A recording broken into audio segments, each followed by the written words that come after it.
We're live. Ooh, cool. There's a bit of a delay when I start streaming and then I go back onto the channel to see if it's there or not. So, just see if... I think I might have found my way back to the party.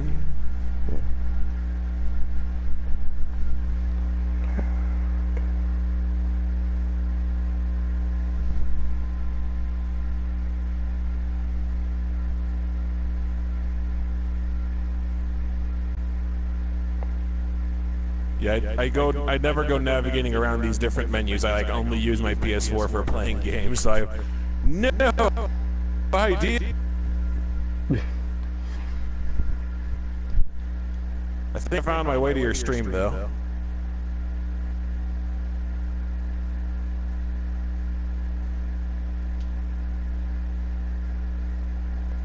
So it looks like we're good to go. Okay. Alright.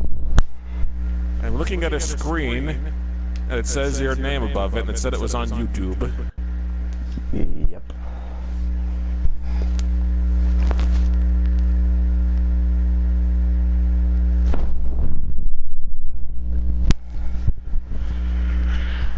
That boat does not look... Oh, that's from the DLC, isn't it? Yeah, it is. Okay, yeah, I keep meaning to get the Most Wanted DLC, and I haven't yet. I haven't played this in a long time. If you want to get a bang for your buck, I'd say just get the season pass, because it has everything, and it has an exclusive skin when you buy the season pass. So I think that's probably your best bet. What's the exclusive skin for the season pass? Just out of curiosity, which one is it? It is the Flashpoint skin. Oh, cool. It's not like it looks exactly like the comic, but it kind of has its own take on it in this game. So yeah, its own take. Just ooh, pretty Tim Burton era Batsuit. Yeah. Yeah, just like the DLC did their own take on the Batman Beyond suit. It looks like nothing like the Batman Beyond suit, like it did in Arkham City. I still think it looks good. I mean, it looks cool. It's just, it's not the Batman Beyond suit. You know what I'm saying? Yeah, but it honestly, like, it looks like something you'd see in the Arkham games. Like, if they did a Batman Beyond, that's what it would look like. Yeah, very true. Yeah. I finally caved in and looked up the 100% ending for Arkham Knight on YouTube a few days ago, and I was like, I ended up being like, that was so not worth it. No.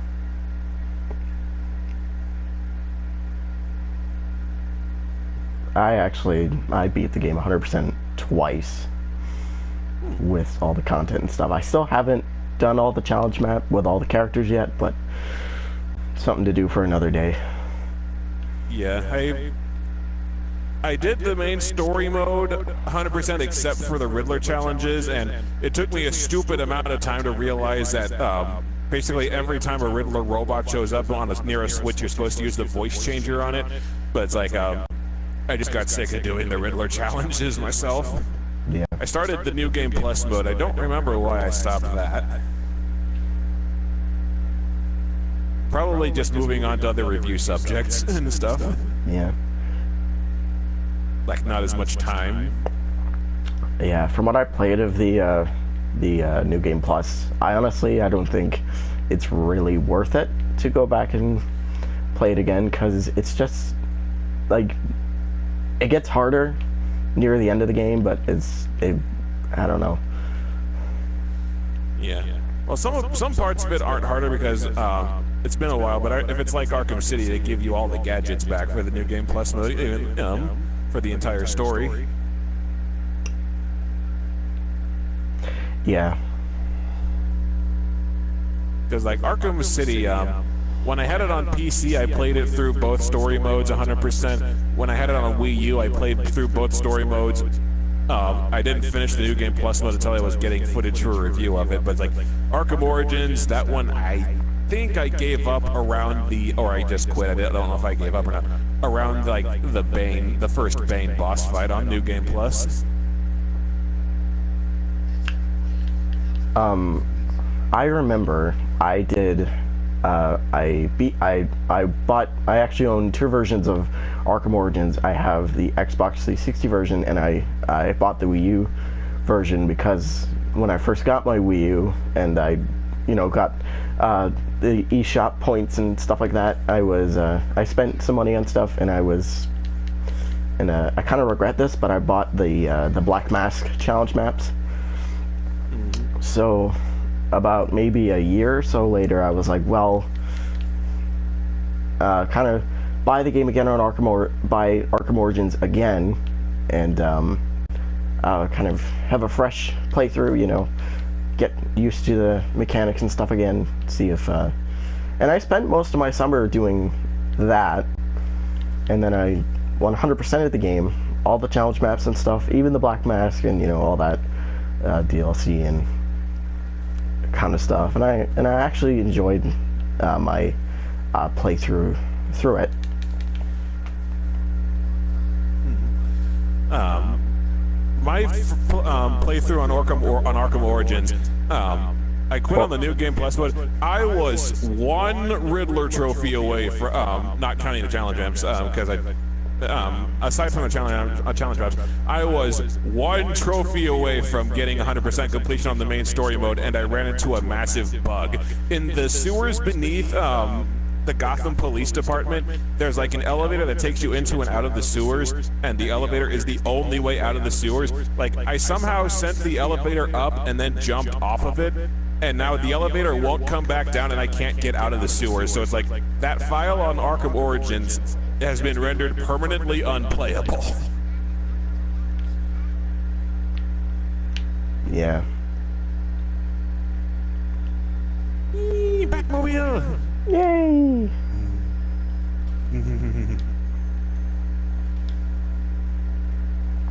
But yeah, I was really pissed they didn't release the Mr. Freeze DLC for Arkham Origins on the Wii U version.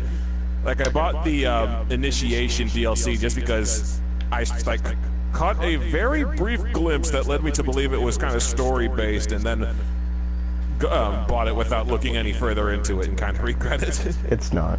It's a shame, because although I like the kind of it takes you back to when versus training, but I ultimately find it pointless. The DLC itself is like, it could have done something more with it, like make it an actual story pack. But yeah, I don't know what I am not the kind of sorry. It's fine. Go ahead. I was just saying, I'm not the kind of obsessive player, or I don't get so invested into these that I my drive for 100% completion pretty much begins and ends with the story. Like the challenge modes, like I remember trying them really hard in Arkham City, but just I don't bother with the challenges trying to 100% those. I've just never been terribly interested in them.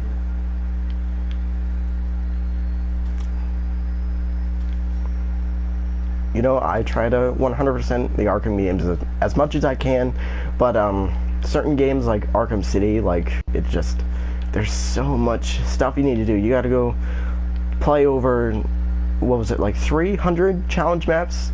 And that's with all 4 characters also, so it becomes a nightmare when you're just doing that. Yeah, I think there were, I want to say 440, counting because I think like 40 of them were Catwoman challenges for Arkham City. Yeah.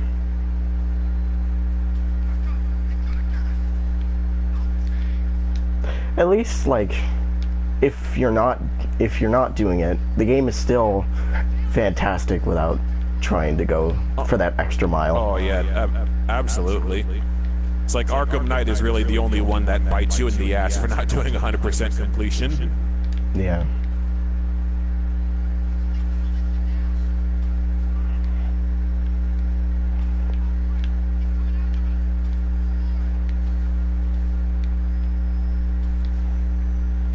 I don't think when you beat Arkham City 100%, I don't think, because there's that line when you beat the last Catwoman mission, Batman's just like, well, there's still more work to be done. I don't know if you beat it 100% and then you actually beat that mission, if it's still the same quote or they change it. Yeah, I got 100% completion as far as the Riddler challenges and everything.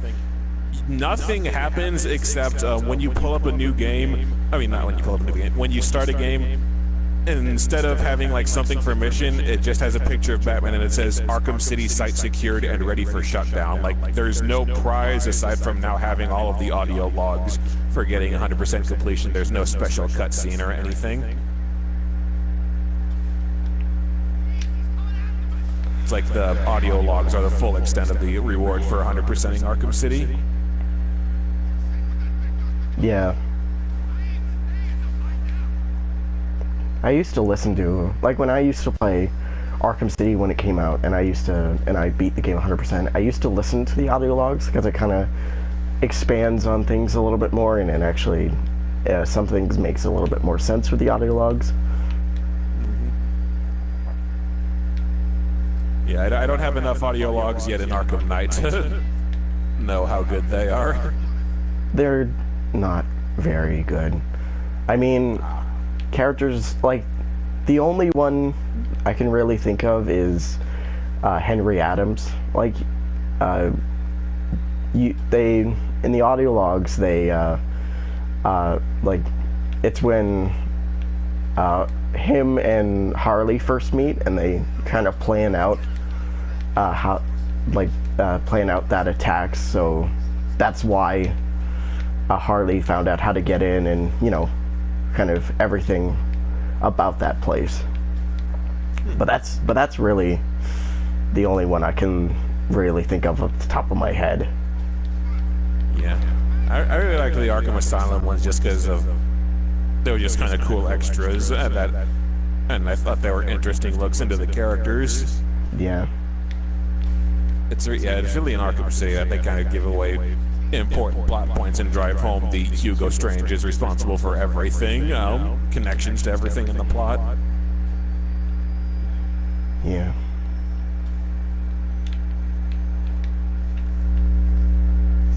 See a button marked start this game. I assume it's going to pull up Arkham Knight on my computer. Oh yeah, it's pulling up Arkham Knight on my PS4. Yeah.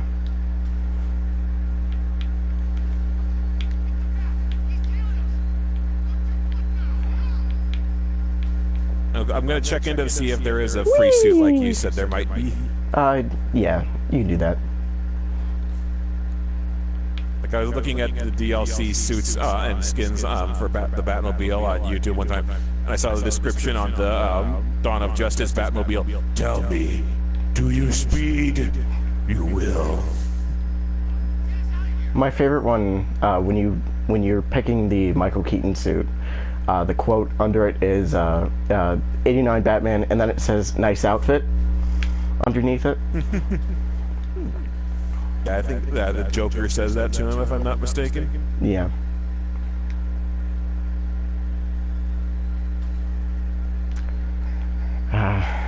Such a great movie, but I think it's... Yeah. I think it works for today. In, like, today's age, it works, but you probably just have to take Prince out of it, and it'll probably make it a whole lot better. But yeah, the Prince song like place in that movie. The link that's weird is oh, the free download looks like it's the Dark Knight suit. Yeah, there is the Dark Knight suit. It doesn't come with the Batmobile, sadly. I think you have to buy that separately. Damn. But yeah, it's downloading the Dark Knight costume, which the Dark Knight is like my favorite movie, presently anyway, my favorite movie. So yeah, I'll get a kick out of that. Yeah. For me, Dark Knight is right up there. But two of my favorite superhero movies would have to be The Dark Knight and maybe Spider-Man 2. But Yeah, but that's I haven't just watched me. Spider-Man 2 in a long time, but yeah, that was good. Yeah. Maybe Avengers comes in at a close third. Yeah, Avengers is very fun.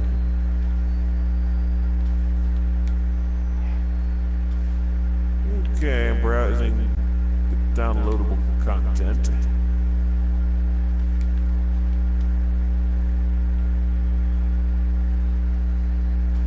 For the Avengers, I It's think a free. Okay, sorry, go ahead. for the Avengers, I think that might have been my favorite field trip of that entire school year.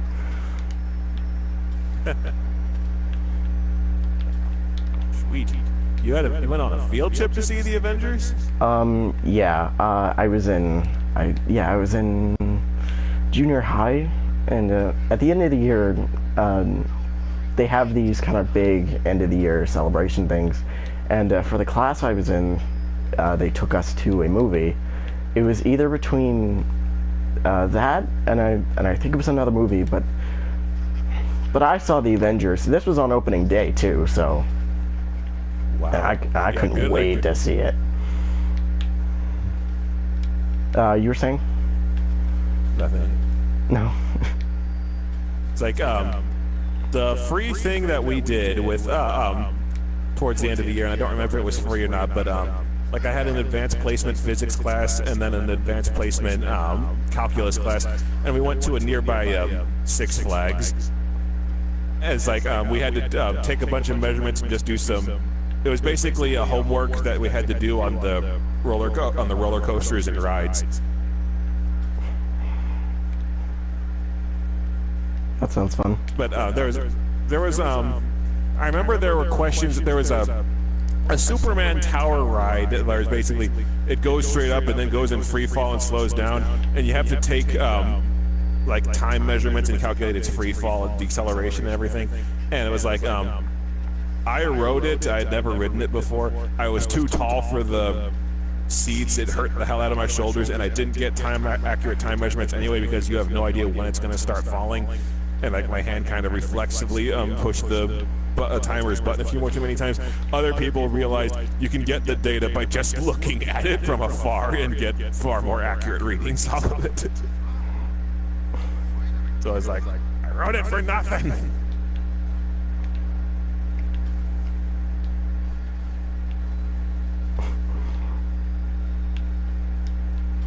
Damn it, Superman, you ruined my class again. The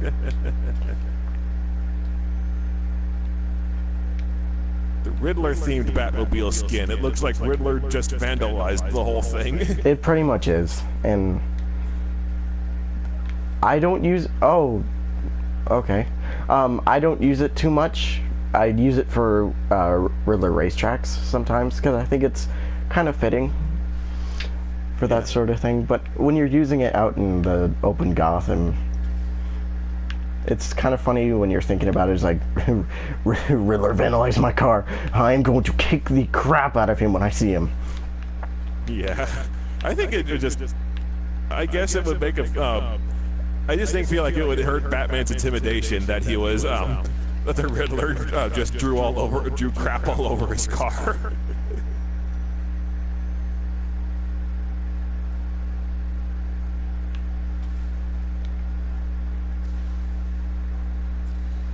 Yeah.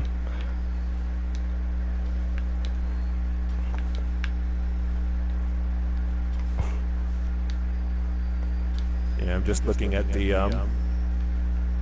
there's a lot of free DLC. The Batman v Superman suit is free. I'm downloading the original Batman Arkham skin is free. A Rocksteady themed Batmobile that's just the Batmobile with the entire back half spray painted white is free.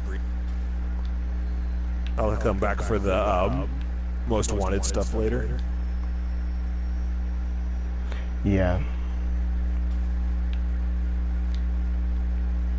Oh, there's a Nightwing story.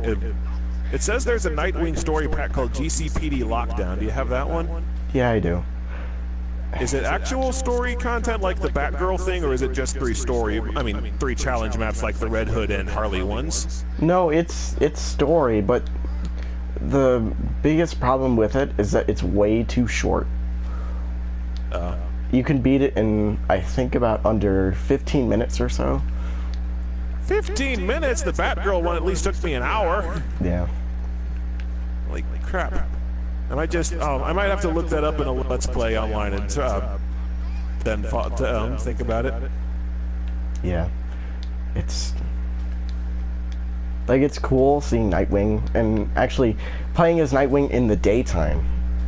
It's raining and stuff, but it's like an Arkham game in the daylight. Not shocking. Holy crap. Yeah. That was I checked out a boatload of DC animated movies from the local library. I'd been toying with an idea of just like doing some videos briefly talking about them.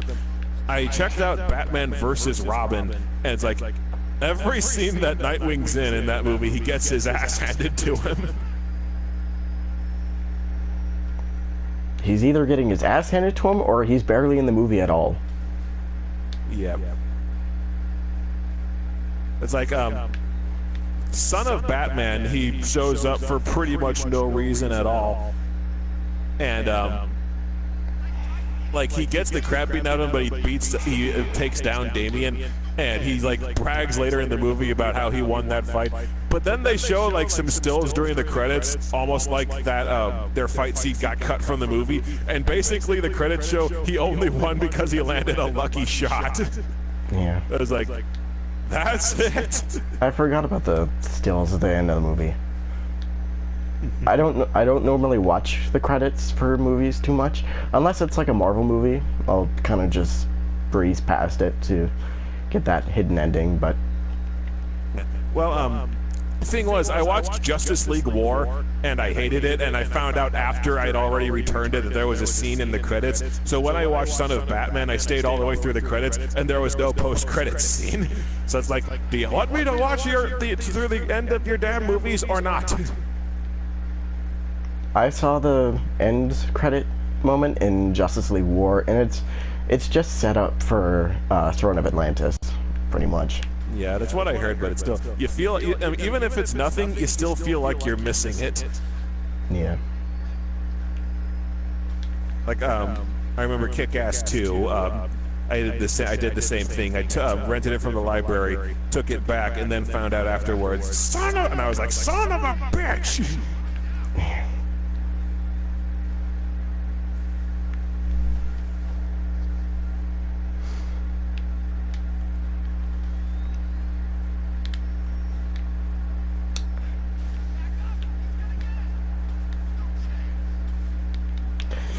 I kind of have a love-hate relationship with the Kick-Ass movies a little bit, because like, I watched the first Kick-Ass, I loved it to death, and then when the second when the second one came out, I saw it in theaters, and I thought it was good, and you know, all that, and then I watched it again maybe about a year or so later, and it just didn't held up the way I thought it did, and it left me disappointed. Yeah, I remember the first Kick-Ass. I didn't see it in theaters, but they had like free movie nights in some of the big lecture halls on campus when I was in college, and I just caught it on one of those and really liked it. No. I remember when they did the free movie night and showing of the Avengers, they moved it to one of the bigger lecture halls than where they normally held it, and they had to have it on 2 nights to fit all the people who wanted to see it. Yeah. It was kind of funny because so whoever was operating the movie turned it off before the credits were all over, and everyone's like, "No, bring it back! Bring it back!" And everyone starts chanting, "Shawarma! Shawarma! Shawarma!" Oh man. You know, I've watched that movie a dozen times, and it never really wanted me to have shawarma. Like, I never had that thought just to go out and have shawarma. I don't think we even have it. Yeah, I don't know where to get shawarma around here. They had it was like after that movie came out, I think they added shawarma to the cafeteria at campus. I never tried it though because I have no idea what it is. No, it's from what I've seen, it's kind of like a burrito thing. It's in a wrap, but that's it. Yeah. Yeah, it's probably. I think it just seems to me like a Middle Eastern variation on a burrito or something like that. I don't know, or a taco maybe. I still think the reason they put it in the movie was because Josh Whedon and maybe Robert Downey Jr. were at a shawarma joint one day and just kind of like, we should put this in the movie. People would love it. Well, I heard. I think I heard was. When the movie all the Marvel movies come out early in like the UK, and when it initially released, they the shawarma scene wasn't in there. All the actors were just happened to be together in New York after the movie had already wrapped. So they just shot got them in costume and shot those few seconds and put it in the end for the rest of the movie's releases. Yeah, I know. At least that's what I heard. I recalled they did that after they premiered the movie, and when they recorded that moment, Chris Evans he had his beard. He grew out a beard, so he had to cover it. So that's why you see him with his arm kind of held up, and you don't really get to see his face that much. Yeah, this looks like he's sleeping, but yeah, that makes sense.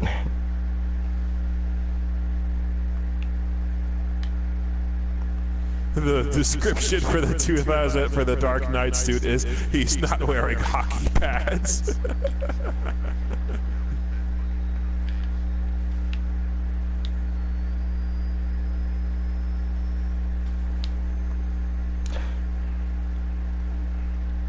Actually, you know what? I think I'm going to switch to that suit now. I think it's about time. To find my way back to the share.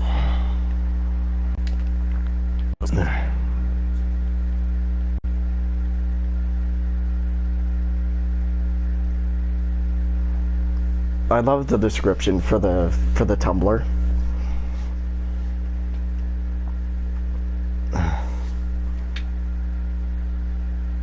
Okay, it's bringing yours back up again.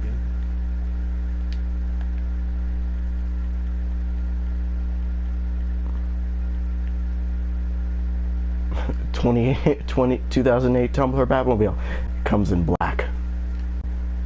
Yeah, I kind of figured that's probably what it would say.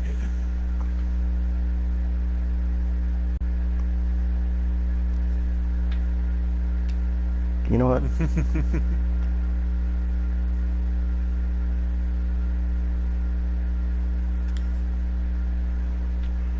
Move over to this one. No, not that one. Not that. Pick this again. Where'd it go? There it is. And let's play in the snow. The snow? Yeah. If you beat the Mr. Freeze DLC, and I tried this after I finished the game, if you beat it afterwards, the entire city, there's snow falling. So it's like an option you can turn on for the overworld? Well, it's not really an option, it's permanent, but so if you do it, you're pretty much stuck with it. That's why I played the game through again, because after a while the snow gets on your nerves. Yeah, it was like I'm trying to fly around and all I see is just snow like flying past me. So I played through the game again, and I just prefer the rain, honestly. Yeah. Oh yeah, I can see how that would get annoying. That is super thick. Yeah. God, that recreation of the Tumblr is beautiful with all the flaps and stuff. It's really detailed. It looks a lot better than the Batman Begins video game. Probably the only good Dark Knight game out there. only Dark Knight game, period. I don't know how true this is. Like, there were rumors that, well, never mind. I was going to tell you one story that I just remembered wasn't true. They canceled the Dark Knight game because they thought it would be in bad taste with Heath Ledger. There were rumors it was canceled for... I'm trying to... No, that's not right. I'm thinking of some rumor, like there was some game or whatnot that was canceled for 9/11. I don't remember what it was. But that was way before the Dark Knight, so I don't know why that was in my head. The only thing I can really think of is the first Spider-Man movie. They had this trailer of a bank robbery, and they're flying away in a helicopter, and they get caught in this web, which is in the World Trade Center,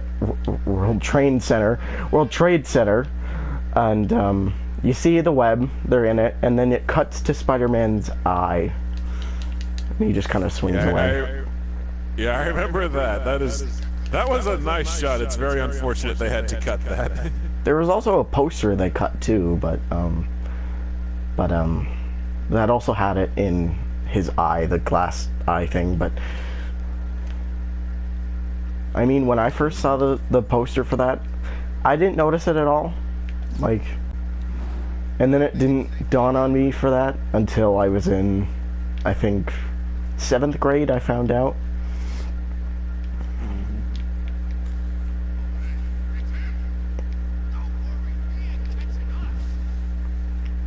I think for the Dark Knight game, though, they canceled that because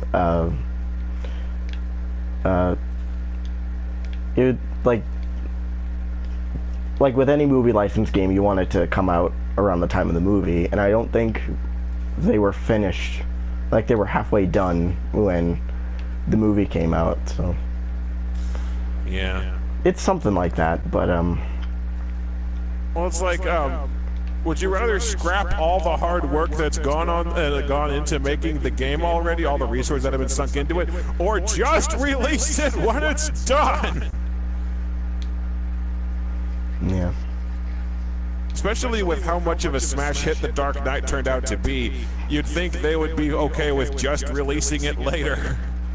I mean, it's not like the movie's popularity is going to fade by the time the game comes out. Yeah. It's like, you'd think that once it started smashing records, someone at Warner Brothers would have been, "Don't throw that in the trash yet!" Well, then again, didn't EA have the Batman license back then? Because I remember the Batman Begins game was made by EA. EA, I think they had the Batman license. I think it was just for the movie, though. For Batman Vengeance and for Rise of Sinzu, and maybe this is also for Dark Tomorrow. I think it was Ubisoft that had it. Yeah, I'm thinking back. Rise of Sinzu and Batman Vengeance were made by Ubisoft, and Dark Tomorrow was Kemco. Which I don't know if Kemco is a developer or a publisher, so that Ubisoft could have had their hand in that too. I'm not sure how that all works, but I guess I think they're more of a publisher than anything. Okay. I don't know if they're still around. I'm trying to think of like the last high-profile game I remember that had their name attached to it. I doubt that they're still around, because would you really want to make a game after Dark Tomorrow? Nope.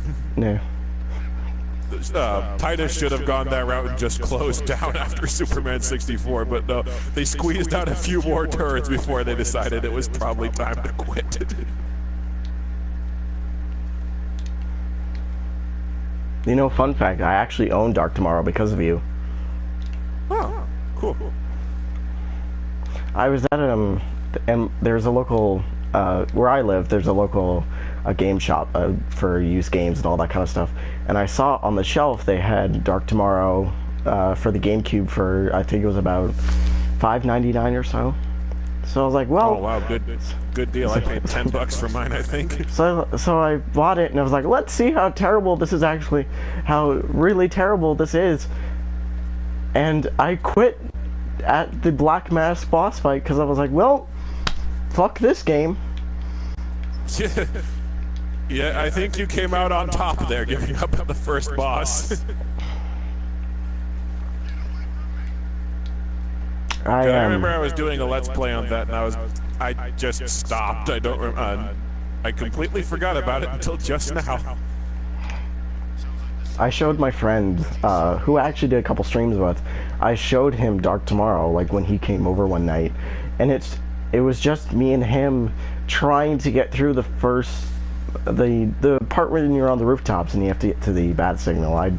We were switching back and forth, me and him just laughing and laugh. Yeah, that was a great night. Yeah, that's why I think that's why several of the games, some of the worst games I reviewed, I have no attention, don't want to get rid of them, because but Dark Tomorrow and Carmageddon, it's just funny watching other people's reaction to them. I did the exact same thing with my friend Ben, and then with his brother Dan. It's like Ben had a miserable time trying to get over the rooftops, so we just laugh at the sheer absurdity of it. Like, how do you make something this broken? And then when his brother Dan came over afterwards, he got over like the first 1 or 2 or 3 batches of rooftops just fine, and I was like, God damn you. And then on the next one, he fell constantly. So it's like, it got him eventually. Tell him to get to the gliding segment and see how he goes with that. Oh God, yeah. He and his friends were briefly doing a Let's Play channel. They did Dual Heroes and Aquaman Battle for Atlantis, like a few videos of each. And I sent them a message saying, I will donate a copy of Batman Dark Tomorrow for you guys to do on this. One of his friends was like, look, someone just offered to send us a game donation. This is great. He takes a look at it and he sees my name on it. It's like, no, it's not. It's like, oh, God damn it.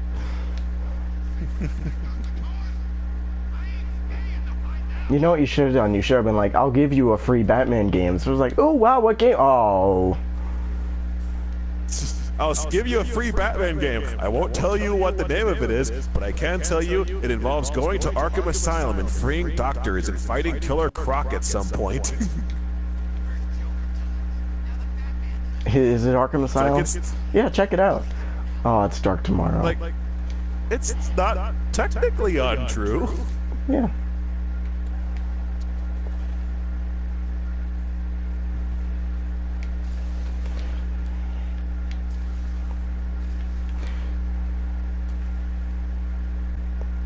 You know what? I've been driving for a little too long. Let's go actually beat people up. Yeah.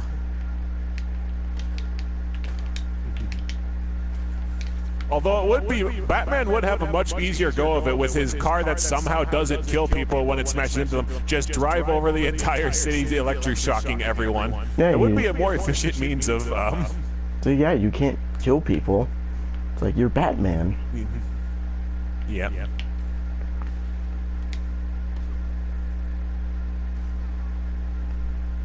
Like, that would be a much more effective means of just clearing the streets. He'd be a lot less exhausted by the end of the night. Yeah. Let's see if I can land on a car. If there's any cars around here, detective mode.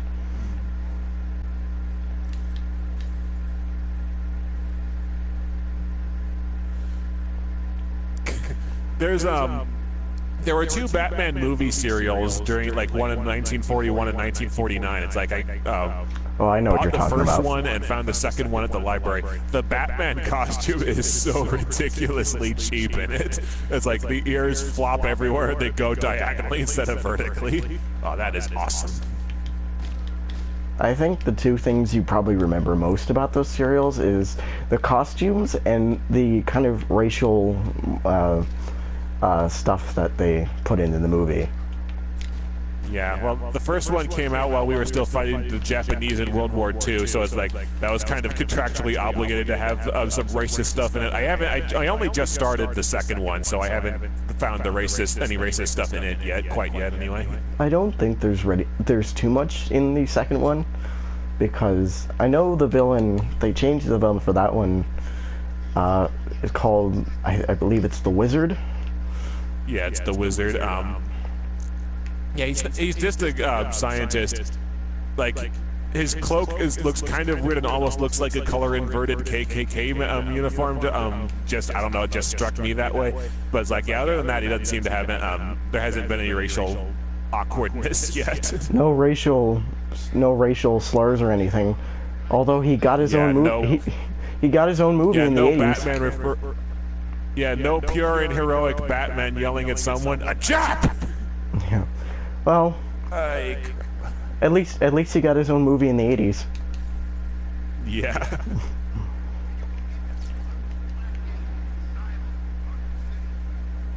Batman?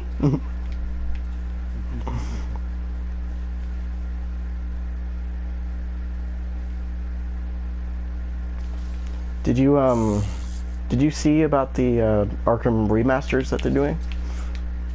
I saw the announcement trailer with Arkham Asylum and Arkham City. A lot of people were pointing out that the graphics don't look that much better from the originals. Of course, they only showed pre-rendered cutscenes in the trailer. It looks like they just they're adjusting the art style to match Arkham Knight more than just updating the graphics, because Arkham Asylum, Arkham City, and Arkham Knight, all three have completely different art styles. Yeah. I mean, I'm probably not going to buy them because I have all those games already. It's like I've already bought Arkham City twice, and I'm very happy with my PC version of Arkham Asylum. I mean, it's great for people who missed out on the originals or don't have those copies anymore, but I think I'm going to pass on it. I haven't heard anything about the Arkham VR, though. I mean, I don't have a VR set or anything, but I'm curious about it. There's like maybe 2 trailers for it. One is like is the announcement for it with the Joker monologue, but the second one is kind of like people's reactions to it, like people actually trying it out, and you see a little bit of gameplay from it, but it's not really much to go off of. Yeah. Yeah, I saw the announcement. I haven't seen the second one. I know I'm buying Return to Arkham because I can't get enough of these games. I'd buy any version, no matter what it was. But that's just me. Yeah, it's like I also didn't buy the Metroid Prime trilogy when it came out, just because for me it's like I already have these games. The new versions probably aren't going to add much. It's just an efficiency thing. I ended up buying the Metroid Prime trilogy just because it was like $20 on the Wii U, and I thought, yeah, why not? Have you played Arkham Origins Blackgate? Yes, I have both the 3DS versions and the deluxe edition for the Nintendo Wii U. Yeah, I came this close to buying a 3DS for it, but like when they announced the deluxe edition, I just got that instead. Yeah. Yeah, I still don't own a 3DS. I mean, it's cool, a 3DS. You know, there's some really good games on it.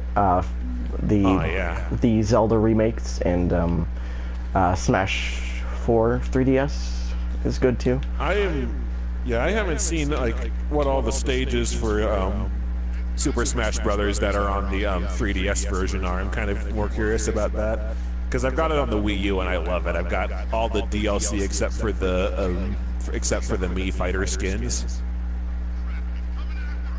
2 stages that I remember off the top of my head. There's a Mario 3D Land stage and a new Super Mario Brothers 2 stage. It's just a bunch of gold coins and stuff you need to collect, and if you collect them all, your characters turn gold, but I don't think you do much with that. Yeah. I wish I had all the Smash DLC. The only one I have a couple stages, like some of the 64 stages and Mewtwo, but that's just about it. Yeah. I've got all the fighters that they've released. I can't stand Lucas, but I got him anyway just because I wanted the game to be complete. I ended up getting Mewtwo for free because my friend Dan had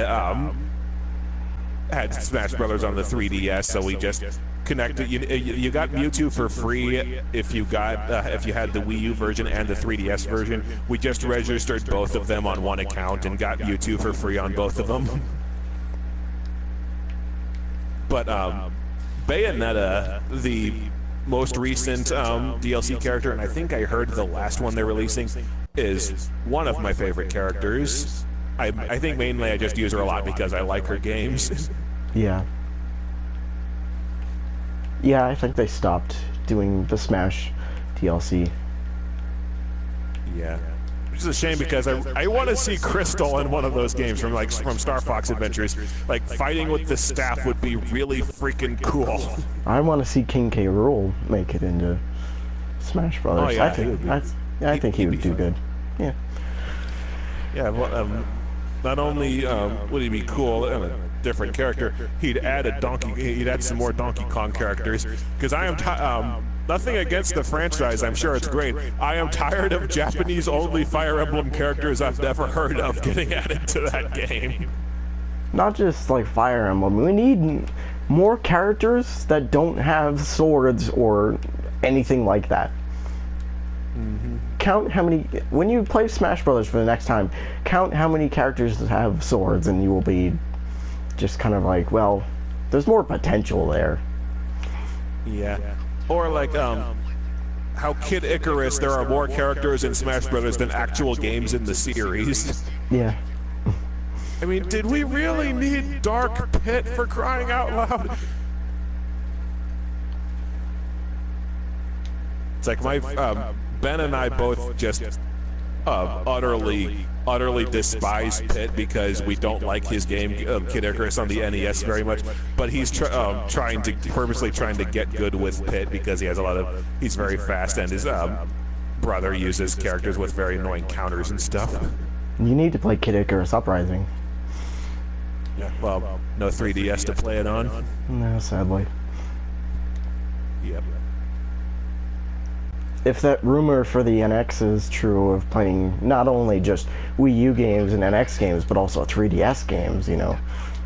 But I doubt it, though. I doubt they're gonna do that, because, I mean, what's the point of buying those consoles if you're just going to include them in the new console? Yeah. Yeah, I haven't been following it too closely. I have no idea what they're doing with the NX. I heard one rumor that it was going to be cartridge-based. I read an article saying the NX might be cartridge-based because, like, the PS4 and Xbox One, or Xbone, if you prefer, like, they actually read data too quickly, and being forced to use discs for their media slows them down. That's why they install so much stuff off the discs. I read an article. Yeah. I hope the NX has a little more success than what the Wii U got. It's a shame of what the Wii U's success was, because I don't think it was a bad console, but it just kind of, it was just like, yeah, the marketing didn't really work out that well for the Wii U and stuff. So I hope it has a better success with the NX. Yeah, one thing that Jim Sterling pointed out was, like, when the Wii U launched, there weren't a lot of launch titles with it, so it kind of had the stereotype of not having a lot of games for a long time. You had those one or two launch titles that were kind of on its, like, that were new, but most of them were just kind of games from the last year or so, like Arkham City or Assassin's Creed 3 or, you know, Darksiders 2, or just, it was a little bit of shame, but yeah, and I was really hoping the Wii U would be better, because it seemed like Nintendo finally learned their lesson with the Wii U basically having the exact same layout as a default controller from one of the other systems, so that it would be easier to develop games for other consoles, and in the Wii U, like, easier to get third-party titles for it. I guess that just didn't happen. I guess not. I haven't finished Assassin's Creed 4 yet. I think I'm on, like, the second to last chapter in that game, because I really liked it. I had to put it down to play something for a review and never went back to it. I have honestly never touched the Assassin's Creed series. I'm interested in it, but I just haven't really got the time, and I'm just all caught up with other games that I just really haven't tried it yet. Yeah, my friend Ben buys them and plays them religiously. It's like I haven't been interested in them, and I only got Black Flag because I found a good price for it at GameStop, and because it sounded cool. It's like the one where you're a pirate. Yeah.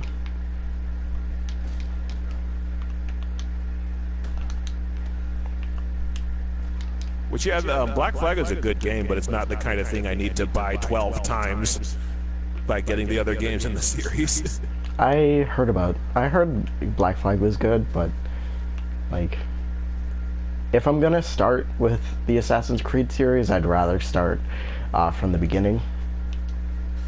Yeah, that was the reason I decided to get Metal Gear Solid 5, because I was curious about the Metal Gear games, but it's like if there's one thing the Metal Gear games are known for, it's having a labyrinthine plot. So I thought jumping in at the prequel to this series would be a good place to get on board. Or at least I'd be able to play it without getting lost. If you want to know about the Metal Gear series and how it just kind of all the games and stuff, there's a channel that I watch, and he's actually great. Some call me Johnny. He did an entire marathon of the Metal Gear Solid games. They're reviewing all of them, from the original to on the MSX to up to Phantom Pain and the other one that came out. Yeah, Ground Zeroes. So if you're curious enough, go watch his reviews. But yeah. Okay. Yeah, I get people suggest Some Call Me Johnny to me all the time. Like, there's several people say I remind them of him or something. I think I just know a lot of people. I don't keep track of it, but it's like I don't know if it's one person bringing it up a lot and I just don't notice, or if it's a lot of people bringing it up. I'd say it's a lot of people, because in all honesty, he does a lot of good content reviews and all kinds of other things. Yeah, I'll have to check him out sometime.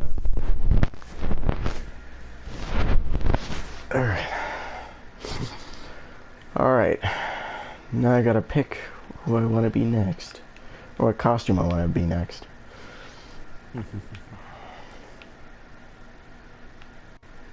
What do you think? I don't know. What other, it got real blurry all of a sudden. Okay, it's clear again. What's Justice League 2000 or suit? I saw that in the name that was flashing by. It is this one.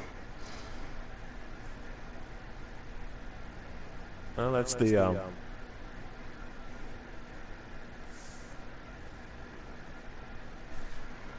there it is. As soon as it loads. What the hell? I mean, it looks cool. It's just very odd. This is actual fashion in the year 3000. Yeah. Oh, yeah. There. Here's the Flashpoint costume. There must be a lag to it, because you said here's the Flashpoint costume and it was still on the Justice League 3000. Yeah, there's a little bit of lag when you're watching it on the thing.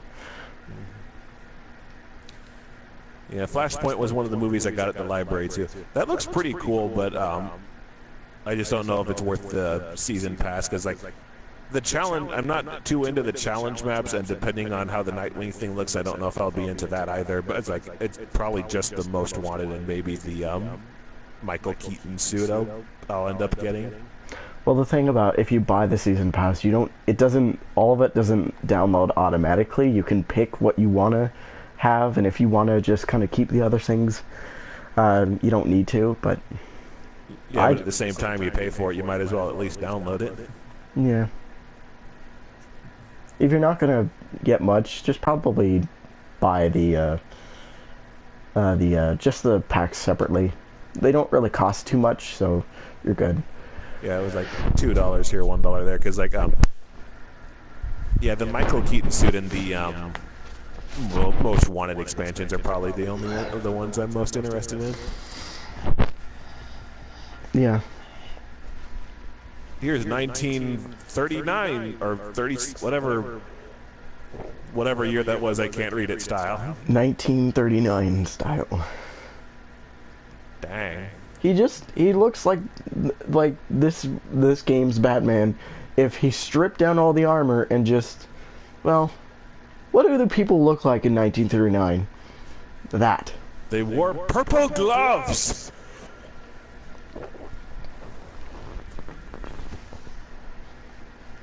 I'm glad I was kind of interested. One of the bonus suits that give you an Arkham Origins Blackgate is the new 52 Year Zero suit, which is basically this, but it looks like a kick-ass suit of armor. I was about to bring that up. It was like, if you read the comic, the 0 Year comic, they bring the purple gloves back there, and I'm kind of glad because, I mean, like with the new 52 suit, if you just did that for the first year, it's like he had that same look for those years, so yeah, it has to look technologically advanced. What's the Batman Beyond suit look like? I haven't looked at it in a long time on this one. I don't remember. And what's the fourth suit that you unlock on this one? Because I saw the question mark when I was looking through them. Oh, it's a skin that you get when you beat all the side missions in the main story and the kind of like the most wanted expansion. So I'll show that off. This looks a lot. I don't remember the Arkham, the Batman Beyond suit looking like this. They must have given it an overhaul after people complained about the first version. That looks pretty decent. I liked the first version. I thought it was cool enough that they stayed true. The only problem that I had with it was the eyes. It just he looked Asian. So it's the same suit but with a gold symbol on the front. Yeah, it's basically like pimped. Now, if you only made the Batmobile gold, it'll make this costume, you know. That would be so cool. That would be super corny, but it would be cool. We'll just be Batman Beyond. Works for me. Switch back to Rain. Yeah, there was I had to take like just a casual class in college to stay in the dorms where I was staying, and like I ended up taking an art class where we had to write an essay, not an essay, like just something of critiquing a piece of art or something artistic every week. And one week I went through all the DLC costumes for the Arkham City, detailing why I thought these were good and some of the other ones I didn't like.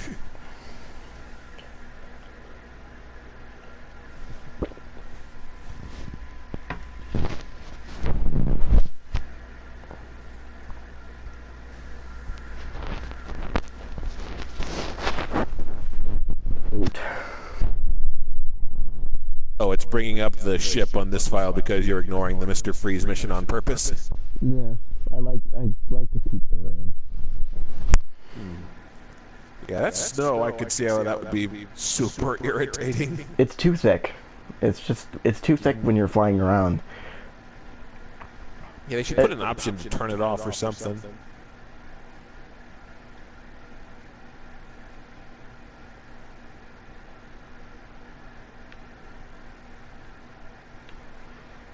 Now, if only I had the invisibility. Yep, that would make the Predator sections a lot easier. And it would be cool is like if it had the jet boots instead of the grapnel boost or something. Yeah.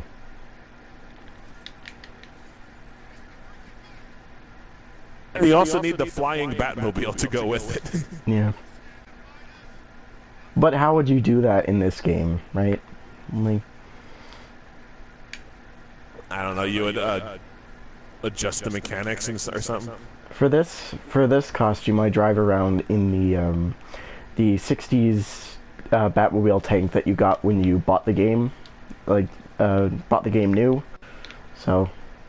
All the '60s Batmobile, but it's just the same Batmobile with some red streaks on it. Yeah. I'm glad they bought, like, they released the actual '60s Batmobile, because, like, you don't want to be Adam West and drive around in this, right? Yeah. You want to actually, like, have the '60s Batmobile. Yeah. Hold a weapon of mass destruction, Batman. Holy gee willikers, Batman, you killed like 12 people back there. It was for justice, Robin. You'll learn one day. All for the greater good, Robin. Oh yeah, speaking of the '60s Batman, did you hear about the animated movie they're doing for the '60s Batman? I did not. No. They're releasing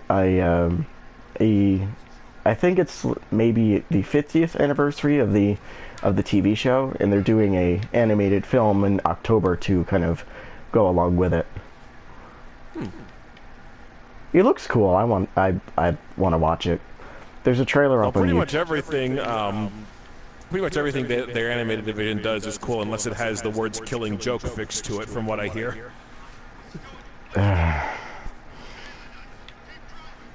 But yeah, that's be curious to see that.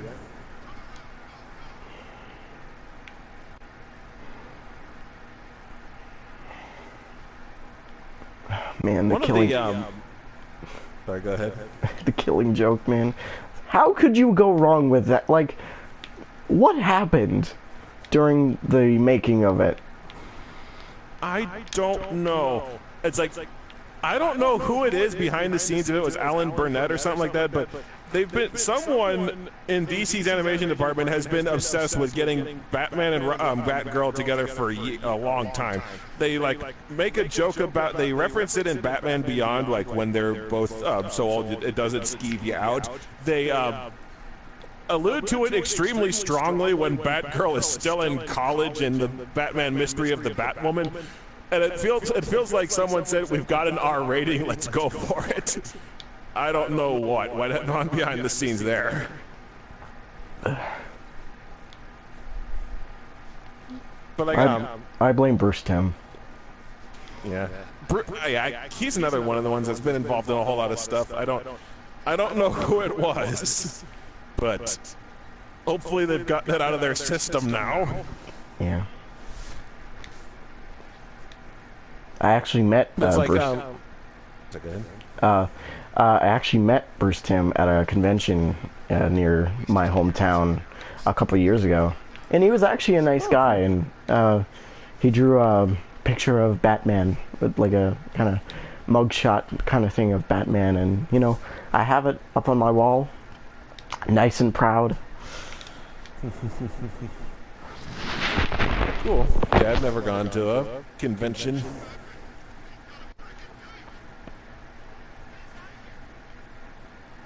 Oh wow, a comment. Holy crap. What your favorite Batman movie? Mine's The Dark Knight. One of my favorite movies in general. That's a tough... My favorite would have to be the Mask of the Phantasm.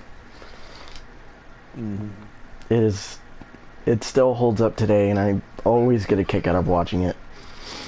Yeah, it does hold up. It's just like, for me, the kind of muted action of the from the style of the Batman the Animated Series just kind of makes it a little less action-packed and stuff than the other movies. But that one really is like, it encompasses everything about Batman, which is what everyone's of course says about it. No Robin though. Yeah, no Robin. Yeah, Robin gets the short shrift in a lot of the movies. I guess it was because he was in college or something like that, so kind of get away with that. But they never explained why he was in there. Yeah, in Batman the Animated Series, like the first season, I think Robin was only in 2 episodes, and they rebranded it The Adventures of Batman and Robin to make it appeal more to kids. And then Like Robin was, they still kept finding reasons for Robin to barely be in it.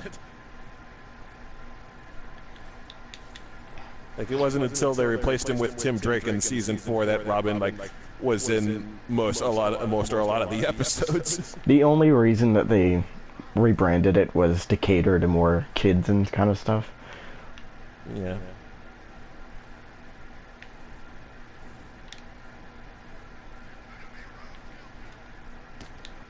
Ow. I really like the Dark Knight Returns animated movies that they made also. Yeah. Spider-Man animated series was better, according to Look West. I have like, I don't know why it says 12 minutes ago. That just popped up. Like I didn't watch the original Spider-Man animated series, but I've got like, there were 2 DVDs I made illegal copies of on VHS and watched, and yeah, that was the Spider-Man series was really damn good, or at least from the small sampling that I have at my disposal. The Spider-Man animated series, the thing about that was they had good stories, good story arcs and stuff like that, but the only thing that kind of tore it down a little bit was the animation. Mm-hmm. Yeah, that was, I haven't watched much of the X-Men animated series either, which everyone rants and raves about. I watched the Days of Future Past adaptation because a lot of those episodes are on YouTube. Something about the animation, I just couldn't stand it. I don't know what it was. When it comes to, like, Marvel and DC... Oh. What happened? I'm stuck. Oh, no. I'm fucking stuck. Wow. And now you're stuck inside the car. Hold on, I'm taking a photo of this. No, I can't do it. Oh, man. The share button is disabled during... Well, you've got documented evidence of it anyway. Did you fall through the floor? No, I hit the car and it clipped, like, I hit the car from the back. Like, it hit me in the back and I fell in and I clipped into it. Holy shit! There's no back seats. I just noticed. There's that. Batman has been defeated by a car. Try summoning the Batmobile. Maybe that'll help. No, I can't do it. Aw, damn. This is not a good night for the Cape Crusader. No. No, it is not. Oh, okay. There we go. Can you get out? Yeah, I just got out.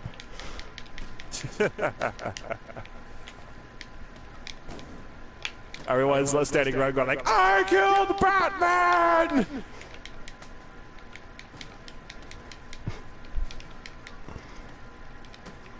Wait, how'd you get him inside the car? I don't know.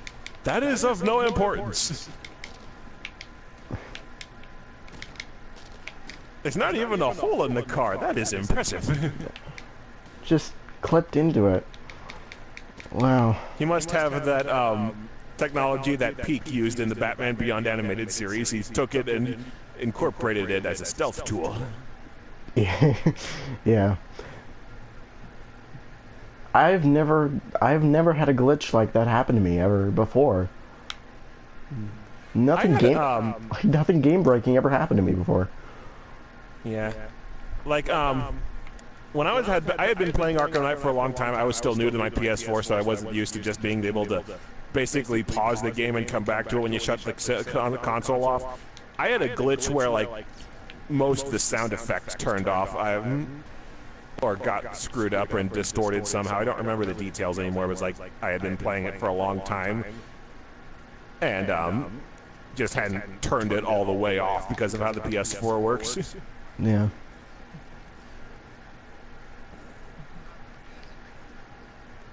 Bad car. Destroy it.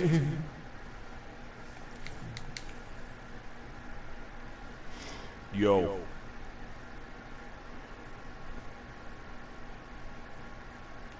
Yeah, I would have announced on Twitter that I was doing this, but I've only got like 20 followers, and so like That would have just been Yeah.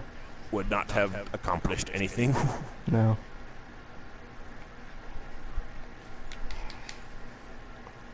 At least you can like tell people, like, hey, I did a live stream with somebody that I don't know personally. I'll put a little video announcement.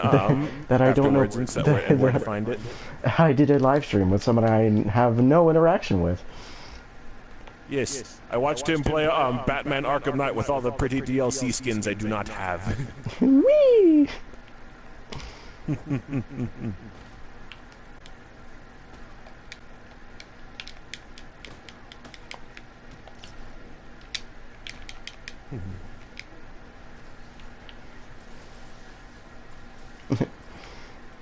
Die, all of you. I don't care that I'm Batman. I don't care that I'm Batman. You clipped me in a car. You deserve to die. The code we work by isn't always the easiest way, Robin, but it's the right way. You just ran over a dozen people.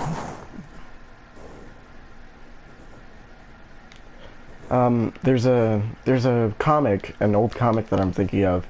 It was a Batman annual comic where him, Robin, and Ra's al Ghul and Talia were in space, and he literally kills him and then sends his ashes into space. And Robin's like, "You killed somebody." He's like, "Have I?" He's like, "Yeah, you have." Be the Clooney. The George Clooney nipple suit is not in the game, sadly. Well, thank God it's not. Yeah, it's like fans had to fight and bitch and scream to get the Dark Knight suit in. I don't think they're gonna put one of the most universally reviled Batman costumes of all time into the game. No. Like, I don't know, what would even be the description on that suit? No, you know what it would be? Never leave the cave without it. Yeah. For some reason, the only line that was in my head was, "This is why Superman works alone," but that doesn't apply without the proper context. There is a couple of Superman references in the game. There's you can actually when you go to Wayne Manor, there's an answering machine, and if you listen to it a couple times, you get a message from Lex Luthor himself. Oh yeah, yeah, I remember that one. Where he's trying to buy, basically buy the technology division of, or the advanced sciences, I think it was. The R&D department. Oh yeah, the R&D department. I'm stuck in the Christopher Nolan mindset. Yeah.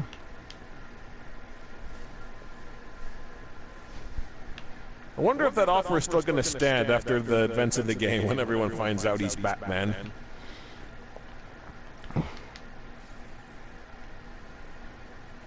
Yeah, maybe. I think more people would probably want to buy your bat suits and just like, look at all these gadgets. I can be Batman myself. Yeah, there was a guy who he's in the Guinness Book of World Records now. He built a batsuit based on the Arkham Origins model. I think it got into the Guinness Book of World Records because it had 22 functional gadgets in it. The most capable batsuit, I believe it was. Mm-hmm. Which of all the random ass things to have in the Guinness Book of World Records? Not to mention, like they said they were going to put that in the video game Guinness Book of World Records, because I know that they do like books and stuff like that. So yeah.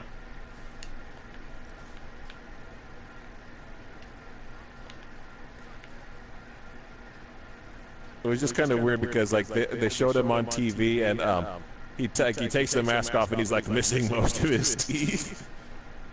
And I think he lived in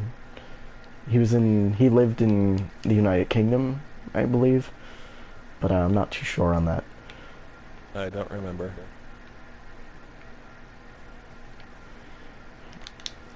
There we go. Only thing I'll say about this batsuit is it looks too heavy to fly on those dinky little wings. Yeah.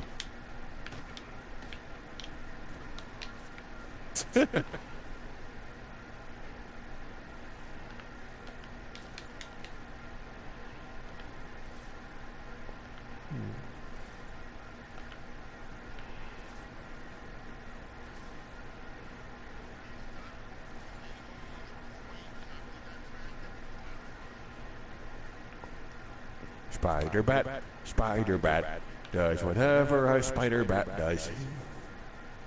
That's just what that swinging reminds me of. Why do the wings partially extend just for swinging like that? I don't get. I'm not sure. I guess it was like for the other costumes and animations they have the cape, so I guess they kind of just programmed that in there. But I'm not sure too much.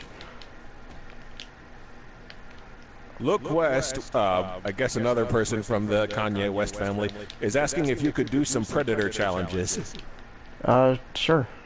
Let's I have always stunk at the Predator challenges, like in Arkham City and Arkham Asylum, just because like I'm not good enough at them to get all the trophies on them. Yeah. I'm not too good with them, but like if I want to do it, I'd probably use a guide on how to do that, because I'm not really good at figuring out stuff like that on myself, but you know, who cares? Yeah. My thing with it was just how specifically you have to do the entire thing to get all the trophies, like, or at least some of them. They're really strict. Only give you like 1 or 2 guys to spare in terms of overall targets to begin with. Some of them are some of them are really strict on how you do it. Yeah. Which would be the most stealthy costume? I know, the one with the big, bright, gold, shiny emblem on the front. It's either this or the 60s costume. You know, actually, you know what? Let's go with purple. Well, the 60s costume would give you more incentive not to get caught. Ooh, that's pretty. Okay. Oh no, these are combat made. Okay. So let's do the Batcave. That was one of the most cool things in Arkham Origins, was just being able to walk around the Batcave. It was a little too barren though. Like. Yeah, well, yeah, for it being so early in his career. Which I guess you can wander around the. Actually, that's one thing I never really did do in the with the armored edition of the Wii U version of Arkham City, was do the Batcave challenge map just to take a look at everything inside it.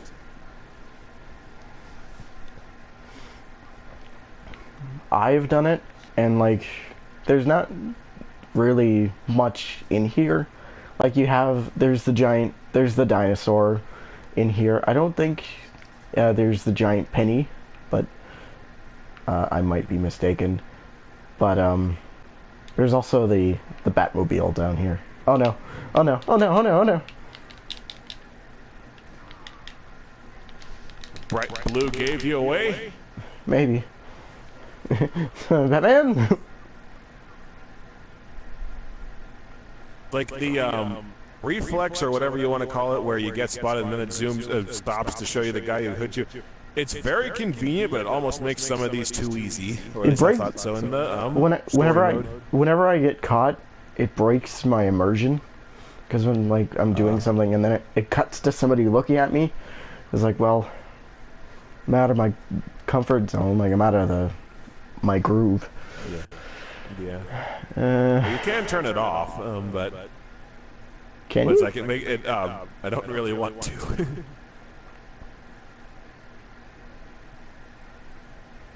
Yeah. We'll just stick with a Batarang from now. Darn, you can't use the remote control Batmobile to just have the lure everyone to the Batmobile and take them all out at once. Come to me, my Batmobile. And it crashes through about 3 walls. I don't know how you get to the upper levels, but you know, shit works, I guess. Mm-hmm.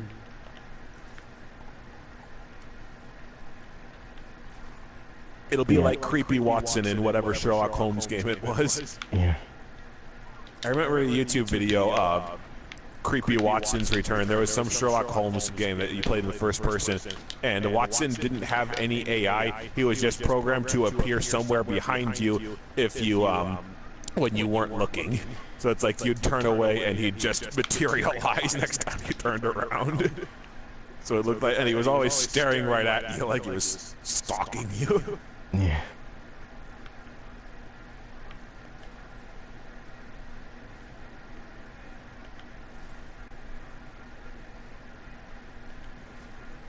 Batman, you've been shot, you're bleeding profusely. The wheels of justice do not slow for anyone, Robin. Yeah.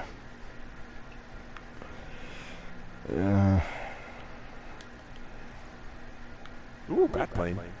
Yeah. Cool. Batplane, Batmobile. No Batboat. Dang. Yeah.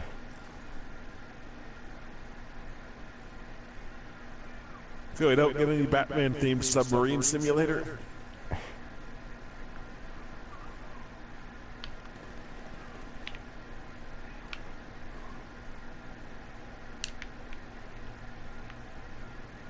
Oh no, I'm out. Crap. Out of what? Smoke pellet. Oh, you moved the T-Rex.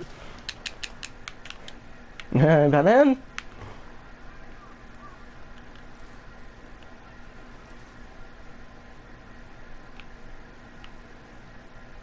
I wonder if they still have the, oh yeah, they do. They have the grate to get out of the Batcave in the river. Probably. Well, there has to be some way for the Batboat to get out, so, well, assuming there is still a Batboat, so yeah, they probably access to the river.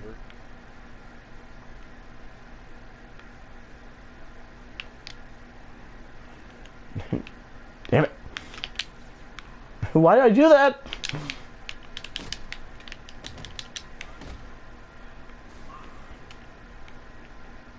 Probably just glide kick that guy off the catwalk. Yeah.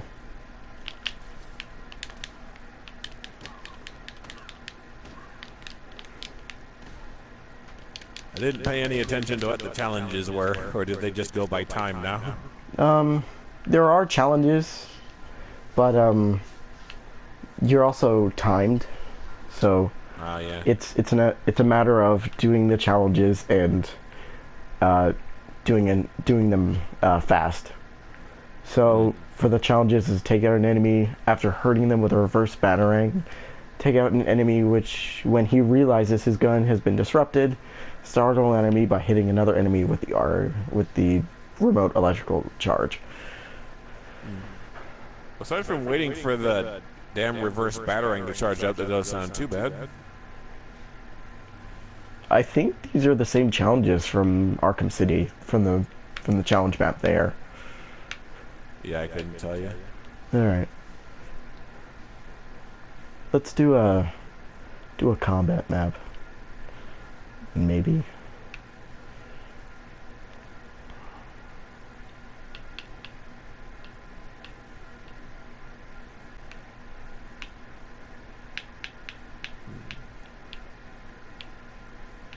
Nah, let's do it with Red Hood. That was probably, when it came to Arkham Knight, that was probably the moment when the reveal that probably angered me the most. What do you mean? Because at the very end of the game, like, he has him at gunpoint, and then he puts up the mask, and it's Jason Todd. I was like, that could have been a perfect opportunity to introduce a new character without, like, retreading water with Jason.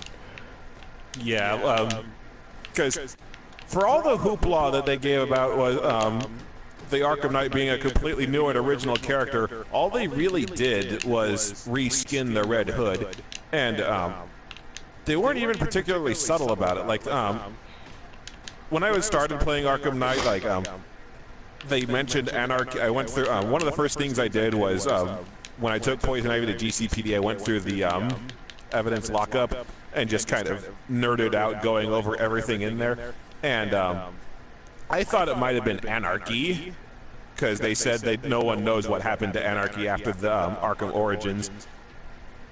And but as soon as he abducted Oracle, and who he knew was Barbara Gordon, I was like, trying to figure out how that made sense, and I was like, it's Jason Todd. They just went back to that well again. And the problem is, because they make it so, if you're a fan of the Batman mythology, it's super obvious that he's Jason Todd, and it makes Batman, you just get irritated at Batman constantly going, Alfred, look into everyone who ever worked or set foot on Arkham Asylum. It's just, when you know a mystery and the main character doesn't, and it takes them forever to figure it out, you just get irritated at the main character, you know? The worst part is when, in the movie studios, when they were showing off the Jason, like, what happened to him, like, Yeah.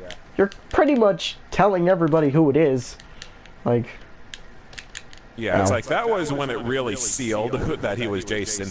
Like, as I mentioned in my review, even all the more casual Batman fans who have no idea who Jason is are probably going to figure out he's the Arkham Knight, just because now we are suddenly showing you this character who has never been, like, got an oblique reference in one of the DLC maps of Arkham City, and that was it. Yeah. Because, like, the Iceberg Lounge, no, it was Joker's Funhouse level. If you play it as Robin, Joker goes, wait, didn't I kill you? They also make a reference to him in the Batcave challenge map too, in Arkham City. When you find the Batmobile in that game, you see a pile of tires. So people just kind of so people just kind of assume, like, yeah, that's Jason. He'd do that. It's probably a reference. They figured it was a reference to Jason. Yeah. I noticed they added the Arkham Asylum Batmobile to this game, so it's like you finally get to drive that after just getting to look at it for a little bit for however many. You saw it in 2 cutscenes in Arkham Asylum, a challenge map in Arkham City, it being built in Arkham Origins, and then now he gets to drive it a little bit in Assault on Arkham. Yeah. And then now, in the finale, we'll let you drive it. For a price. Yeah. Now.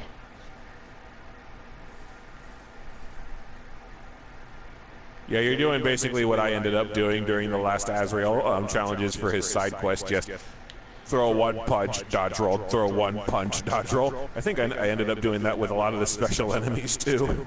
I started doing that around when I played Arkham Origins and New Game Plus and all that kind of stuff, because, like, you don't know when their attacks are coming, so it's like, punch, dot, like, jump over, punch, jump over, break his arm. Yeah, you end up doing that a lot for those two, because you have to dodge, and they don't tell you when to dodge. Yeah, I ended up just I think, like, for the New Game Plus, like, doing that dodge just basically any time any enemy moved in any way that might remotely look like an attack. Yeah.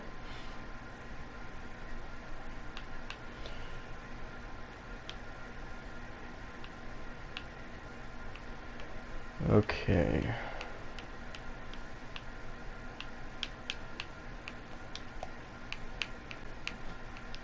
Let's go in the Batman versus Superman skin and Batmobile.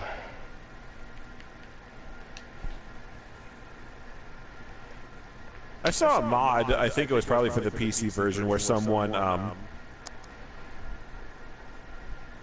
basically modded Arkham Knight to play, probably Arkham City also, to play as Superman, where it's like, you get a running start off any of the buildings, and he straight up flies instead of just gliding. One of my favorite mods that for Arkham Knight was the Alfred mod. Yeah.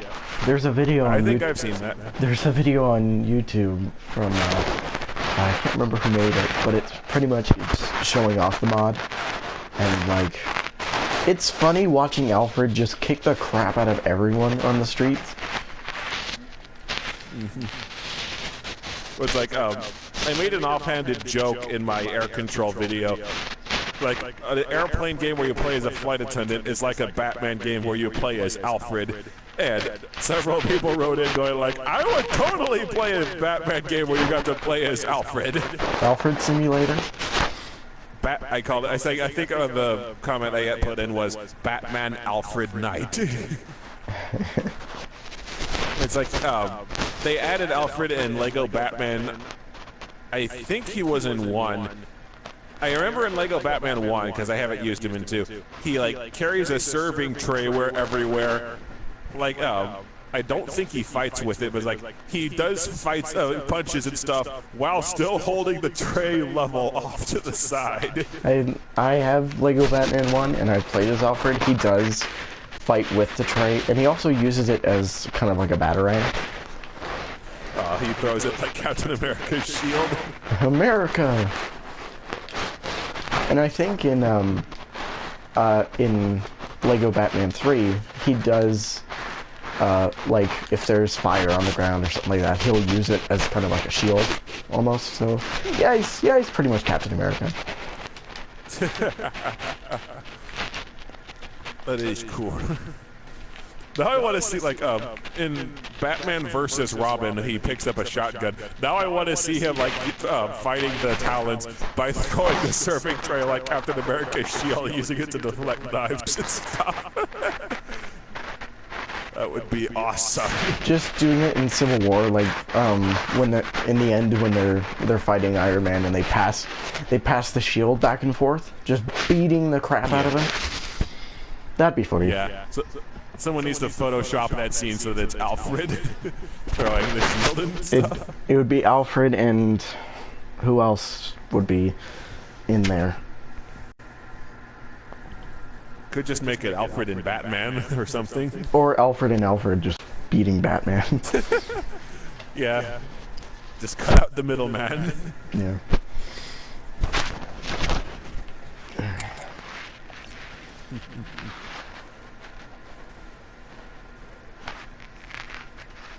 You seen Suicide Squad?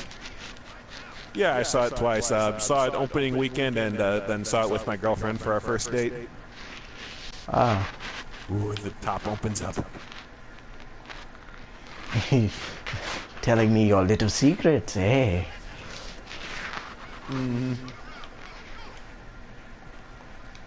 Yeah, well, when we went to see it on opening day, it's like, right at the time when they're getting them out of prison to form the squad and go out on the mission, like, the lights went dark and the movie, like, completely stopped running, and it stayed that way for like a half hour. It blacked out. Yeah, that theater blacked out, and no one in the theater knew about it because they went and told the ticket person, and the ticket person was kind of had a mental disability and wasn't sure what to do with the information. So he, like, no one in the theater knew about it. I mean, not to speak well of the disabled. That's just what happened. But a lot of the people that were in the theater were going. I'm not on Pokemon Go, but a lot of people in the theater were going, "There's a Bulbasaur in here!" There's a lot of hip hop about that. Yeah. I saw Suicide Squad. Actually, I did a movie review on my channel, so shameless plug, check it out. You know, all that. And I liked the first half of the movie, but then as soon as they start, like, going out and, you know, trying to stop the Enchantress or stuff like that, it started to really just go down and just go down and just, like... Well, it kind of just became a generic action movie, generic shoot 'em up action movie. After they head into the city to stop Enchantress, to me, like Yeah. just kind of standard, just with characters that had weird gimmicks. I mean, as Yeah. far as action movies go. And I even said in my review, you really want a good Suicide Squad movie to kind of get yourself familiar with that kind of team and, you know, that kind of dark, funny kind of thing. I was like, go watch Assault on Arkham. It's probably a better... Well, the thing is, Suicide Squad, the live-action movie, even though I liked it, really kind of chickened out of its premise of taking the villains and casting them in heroic roles, because, like, push comes to shove, they're all pretty much straight heroes. I mean, Captain Boomerang tries to get away with some shenanigans, Harley tries to get away with some shenanigans, but, like, Deadshot is pretty much a straight, and Killer Croc and Diablo are pretty much, as soon as the shit goes down, they're pretty much a straight hero through the whole movie. Whereas, like, in Assault on Arkham, like, the squad is at each other's throats pretty much the whole time. And it's like, the only vaguely heroic or character, the closest thing we have to a protagonist is Deadshot. And even he, like, how likable he is depends on whether or not you tolerate him, like, straight up killing innocent guards and stuff. Yeah, like, he'd rather kill the other members of the squad than really do much of anything.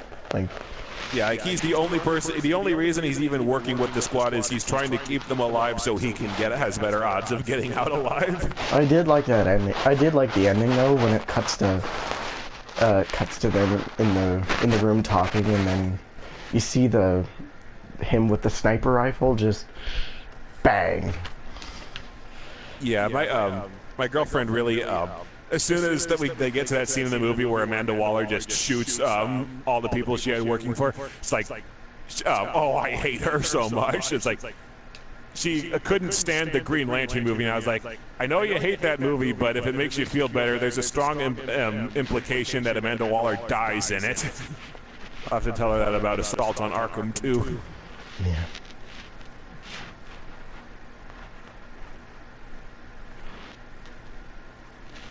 Oh, that was weird for a second there. Just paying a visit to Lucius? Yeah. Well, I talked to Lucius, and then as soon as I left, I'm starting to glide. He's still talking. So... I remember one of my playthroughs of Arkham Asylum, I found out you can visit the Joker in the visitor center anytime you want. Eventually he runs out of things to say, like, I go and he goes, yeah, and then I figured, well, okay, I guess I've talked him out. I turn around and then I hear, yeah. It scared the shit out of me because I wasn't expecting him to keep talking. I thought he was doing something.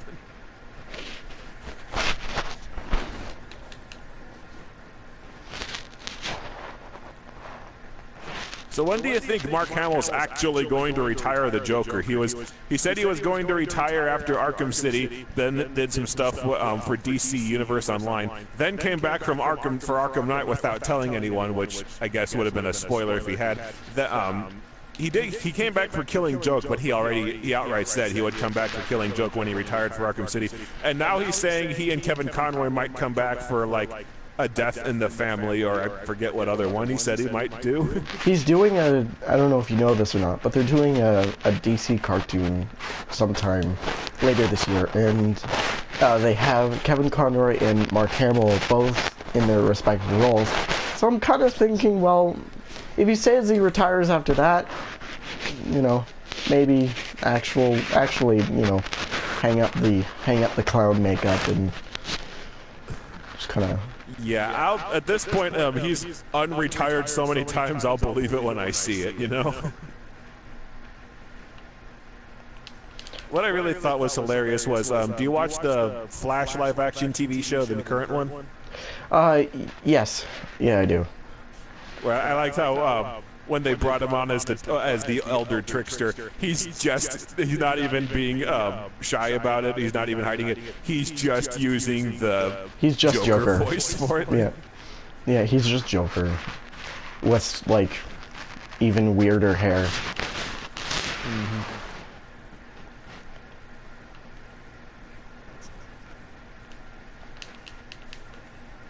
I mean, I like that show, but goddamn, the characters do stupid things sometimes. Yeah. I'm excited to see what happens for Season 3 and the whole Flashpoint event. Yeah, I'm curious how they handle Flashpoint. Although, one thing that they really need to stop doing, the overall villain for the first season was Reverse Flash. The overall villain for the second season was Zoom, another speedster. I forget if it was Black Racer or Savitar, but one of them is supposed to be the main villain of Season 3. It's another speedster! It was Savitar, I think. Yeah. I mean, I heard there was, I'm not too familiar with Flash, I only know Savitar because I read Flash Rebirth. Some chemical-based supervillain who's kind of supposed to be the co-main villain of Season 3, but still, it's like, enough already! We just want Mirror Master. I think he's supposed to be on this season. Yeah, I think I heard something about that.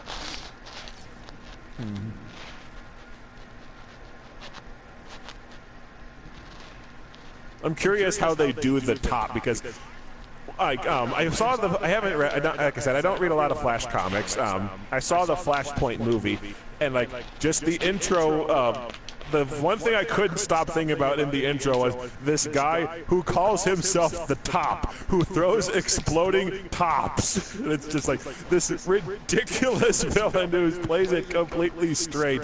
I'm just curious how they're gonna, how they're gonna do the Top in the live-action show, because just the ludicrous of it just strikes me as hilarious. We're here once again, Flash. You're on the bottom, and I'm on the top. Like, that's... no. Yeah. We need more corny villains like that. Just try not to go to Arnold Schwarzenegger levels of stupidity, but... See, I liked Arnold Schwarzenegger as Mr. Freeze. At least he was fun. I liked Arnold Schwarzenegger. I thought they fleshed him out okay, but just kind of rail it back a little bit on the puns, and you'll probably have a better villain. Yeah, there's only so much a good actor can do with bad writing, is the thing.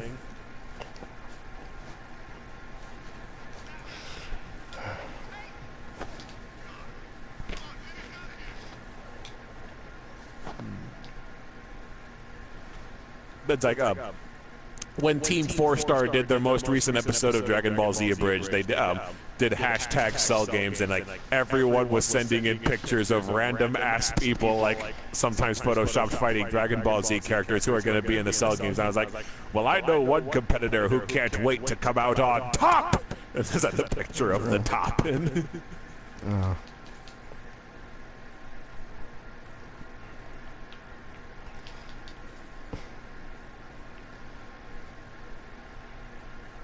there's your main villain for a Flash movie right there.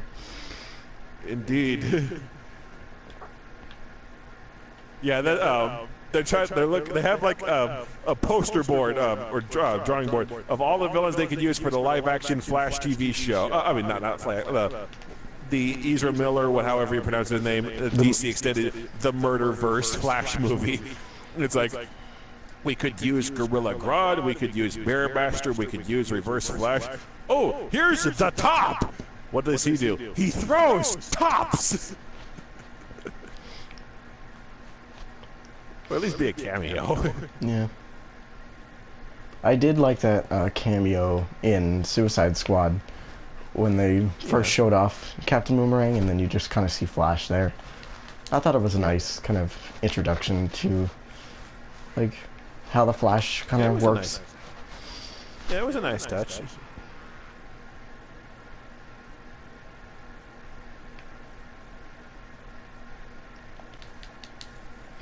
Just make him, like, not snap necks, and you already have a better movie than Man of Steel. Yes.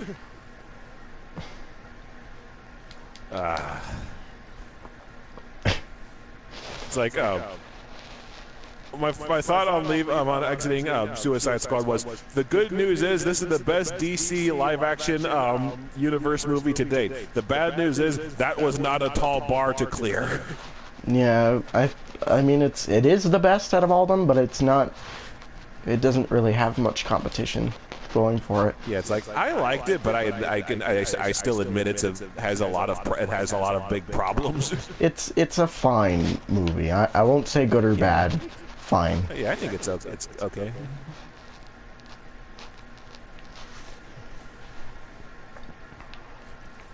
It beats out Martha. Why did you say that name? It's like there are plenty of people named Martha in the world, Bruce. You're not the only one. I remember I watched this. Do you watch sorry, go ahead. I remember I watched this kind of spoof video for Captain America Civil War. It's them in like the final battle, and it cuts to, I think Falcon shows up, and he's like, "Quick, wait! Do your mothers have the same names?"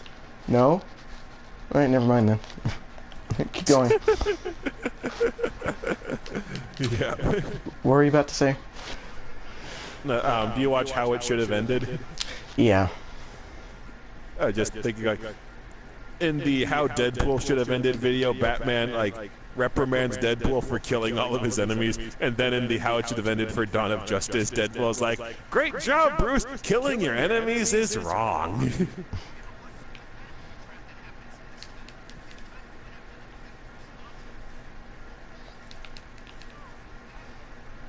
When you really think about it, Batman has pretty much almost murdered pretty much like when you watch a Batman movie, most of the time somebody's probably going to die in the end. A villain will probably die in the end. Well, yeah. That's kind of a trope of superhero movies where the villain dies in it because we're not telling never-ending stories with them. Yeah. It's more kind of a thing in the live-action Batman movies, because when it comes to animated, you don't really see him kill people as much, but... Yeah. Yeah, the animated movies, especially if DC is still trying to do the New 52, almost make a universe out of those movies, they know that they're going to want to tell more stories and probably want to keep this villain in reserve. Yeah. You know, just in case.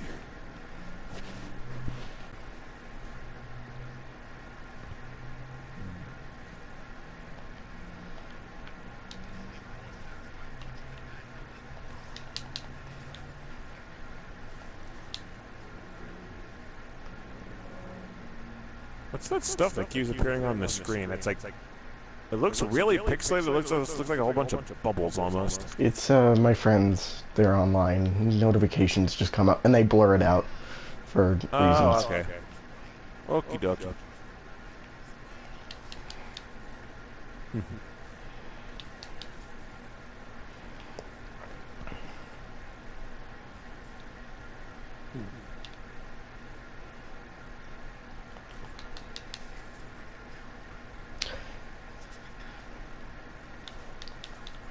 Have you played the Telltale Batman game yet? I have not. Haven't really heard a whole lot about it either. I keep meaning to watch a playthrough of it. I know Team 4-Star did one. Have you played it? No, but from what I saw, I watched a couple streams of people in the doing the full episode 1, and from what I saw, it looks really good. So, you know. I guess my thing about it is, I would rather wait. If I do get it, I would rather wait until it's complete. Yeah. Because playing one small portion of the game and then being stuck with to be continued until some indeterminate point in the future I wouldn't be into that. Yeah. So is it like an action game like this? Not really. The people who make it, Telltale, they have a full list of games, and what it mostly comes down to is that you make these choices, and that these choices that will affect the story greatly. So say like you have a thug, right, and you're interrogating him. Do you or do you not break his arm? What kind of consequences does this kind of, what do these consequences affect the rest of the story? It's So it basically kind of sounds like a visual novel. kind of. And it tells you, every Telltale game, it tells you in the beginning is like your choices will carry over and affect the story greatly.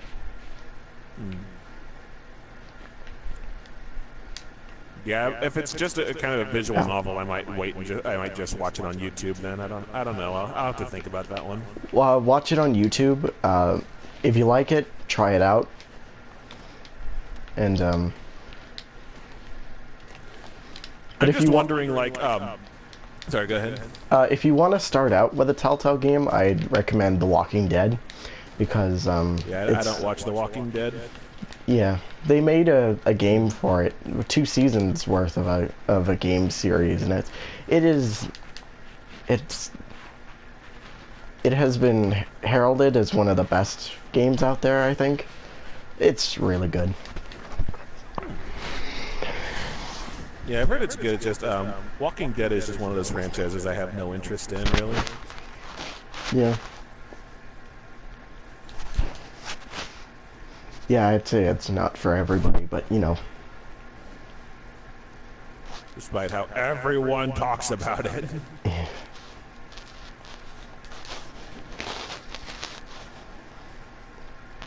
Yeah, but like I said, just watch something on YouTube, watch a playthrough, and if you see what you like, you know, maybe try it out for yourself and see how you feel by the end of it.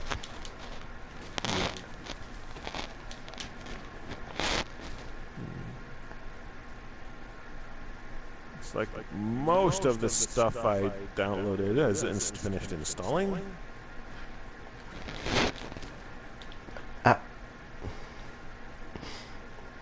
And while that stuff was downloading, I feel like we've kind of run out of stuff to talk about.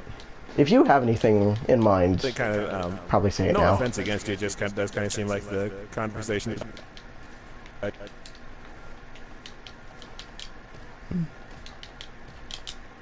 Got this game Abzu. I downloaded it because it's like an underwater game, and I just love underwater stuff. It's like, but it's basically what's referred to as a walking simulator. So it's like, even though it's really short, I haven't finished it yet. I mean, it's gorgeous, absolutely gorgeous to look at. And it's very peaceful and calming and stuff, but it's just like, yeah, not what I was expecting, I guess. Yeah.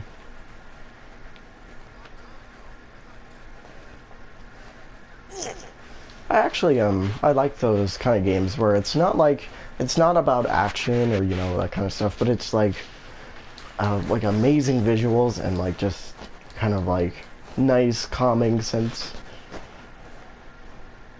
Yeah. I mean, I'm not saying there's not room that there's not room for games like that. It's just Abzu wasn't what I was expecting. Yeah. Because there's one of the games I have that's kind of weird is Endless Ocean Blue World. It's basically an underwater diving game, and it's built. It's just weird because it's built kind of like a JRPG where the story is effectively an 8-hour tutorial, and then the main game is basically just wandering around doing whatever you want. You've got like objectives you could do at any time, but it's up to you. Like I think there's 150 total like objectives to clear, and at the end of the main story, there's only like 30 done. Yeah.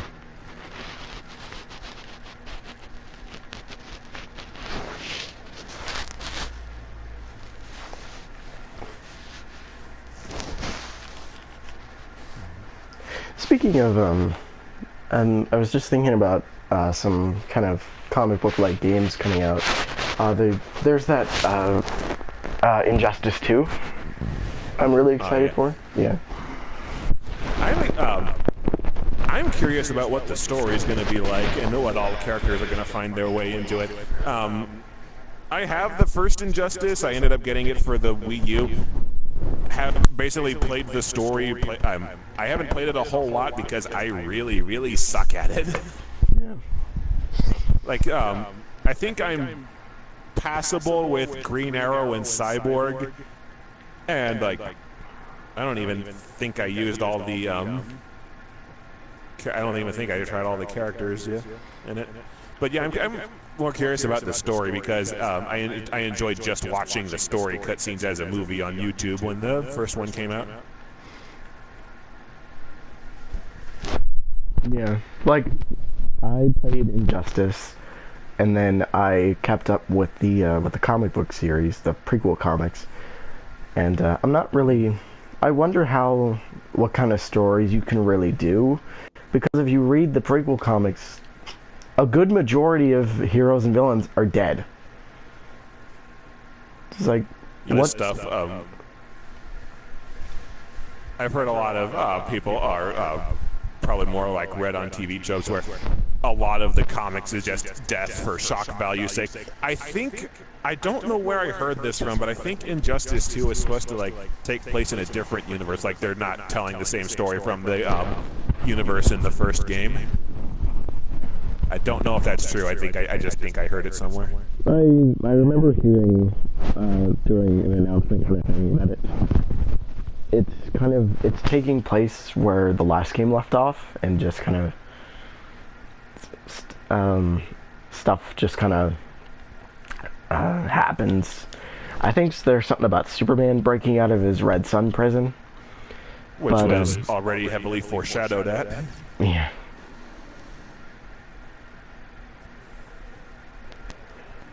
Well, I guess if there's any characters who weren't killed off in the prequel comics, that's who's going to show up in the new game. It can't be a very long list. No.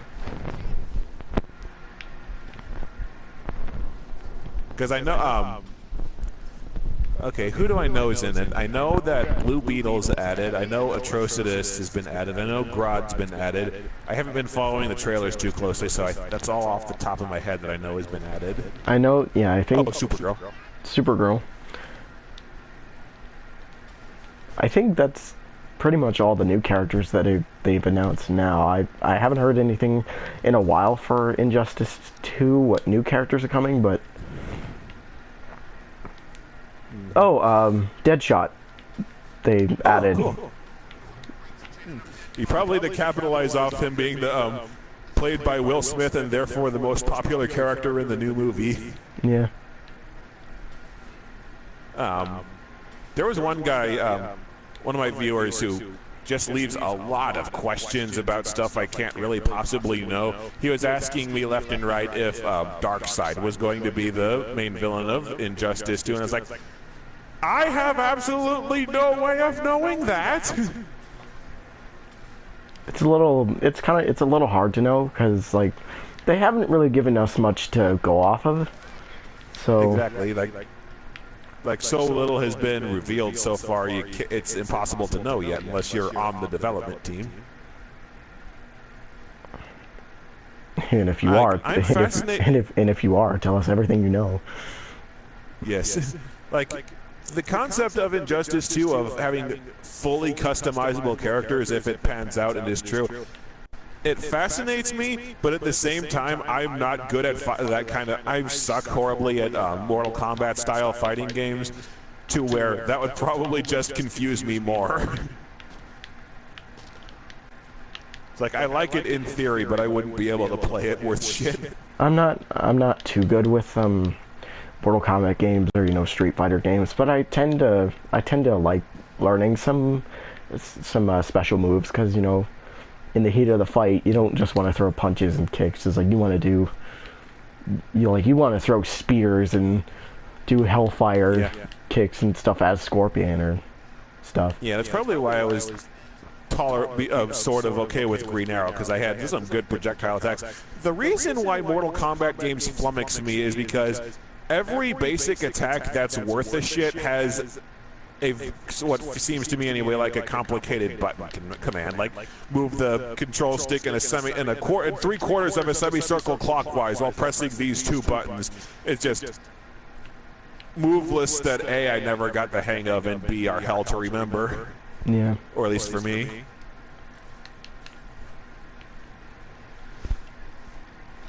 And it's I have a fighting game called X-Men Next Dimension that I'm led to believe is based more off the Street Fighter 2 mold. That's pretty much the same way, and I would spend the entire fight trying to get one attack to work and never get it to even fire off. Yeah. And aside from the fact that one time on when I was trying to play X-Men Next Dimension, the AI just decided it was going to block the entire freaking game, and I couldn't land a single hit on them because, like, the only attack that penetrates the block is the grab, and the game actively penalizes you for using the grab in the first place. Yeah. That's why my girlfriend suggested a fighting game called Dark Rift. I haven't gotten too deep into it, but I kind of like it. Not least of which because it has a ton of huge swords. But it's like One Piece Grand Battle and Grand Adventure and Super Smash Brothers are like the fighting games that come off the top of my head that I actually like. Yeah, I'd say the same thing. I'm like, I'm more of a Smash guy. Like when it comes to Smash, it's probably the best case of a fighting game for anyone to play because it's really easy to get used to how the mechanics work, and you know, it's just it's a good time with friends and family and stuff. I just like it's with the thing that I like with both Smash Brothers and One Piece. The controls are simple, and it's more a case of like strategy and maneuvering skill and mastering a certain character's quirks to survive, not who can get the controls to behave themselves better. Yeah. Because like the first Injustice, I couldn't beat the arcade mode on medium difficulty because by that point it starts expecting you to have mastered like bounce cancels and move cancels and all these other mechanics I just couldn't get the hang of. Also, like, when it comes to the arcade mode in Injustice, when you get to the end on medium or higher, they make Superman unintentionally, like, really difficult. Like, you beat I don't know how unintentional it is, but go on. Like, you beat all these other opponents, and, like, they're not too easy and they're not too hard, but when you get to Superman, he's just combo juggling you like crazy, and you have no way of stopping it. It's insane. Yeah, I haven't played enough to really get into that. But the character that always beat the shit out of me, that I always had trouble with, of all people, was Catwoman because she's so fast. Yeah. It's like, I already hated her from Arkham City. You're not helping your case. When it comes to Catwoman in Arkham City, I liked her combat-wise. I thought she was nice, fast, and all that. But when it comes to moving around the city and, you know, stealth, all that, she's bad. Yeah, moving around the city I don't mind just because like it doesn't make sense, but it's functional. I just hated how her story segments interrupt the story at pretty much the worst possible times, and she has what is without a doubt by a mile the worst boss fight in the game. A boss fight that it contributes exactly dick to the story to begin with. Yeah. Like, those were my issues with it. It just felt kind of just disjointed and maybe a little bit unnecessary, but you know. Yeah. It's like getting the Catwoman segments is your reward for pre-ordering the game before they just made it free all around. I would have preferred it without that. I mean, yeah, you would have had the Deus Ex Machina where she just kind of shows up out of nowhere to save Batman. It was like, Can I have the version of the game with this cutout?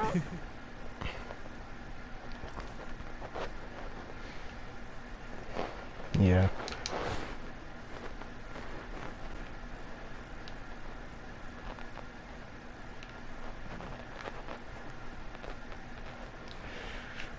What to do? You know what? I should probably be Let's fight some. Going for too long. Yeah. Let's fight some thugs and let's end this. Works for me. I'll get back into the Come to me, my stream. Batmobile. Yeah. The Batmobile, there is no need for combat. Just run over everybody in sight. Holy hell! 18 people joined when I was away. Really? Yeah, I went back and now it says there's 18 people. There's no new comments, but it says 18. Huh. It was funny. I pull up my phone and it says I've got 8 new emails. One was a comment, and the other 7 were the PlayStation going, "Thank you for your purchase." For all that free crap stuff. Yeah. That free crap. Yeah, I didn't want to say. I didn't like it anyway. The number just dropped. Yeah, the number just dropped down to 1. So either all 17 people left at once, or it was wrong to begin with. Now I have the sad face. Now you're just seeing things.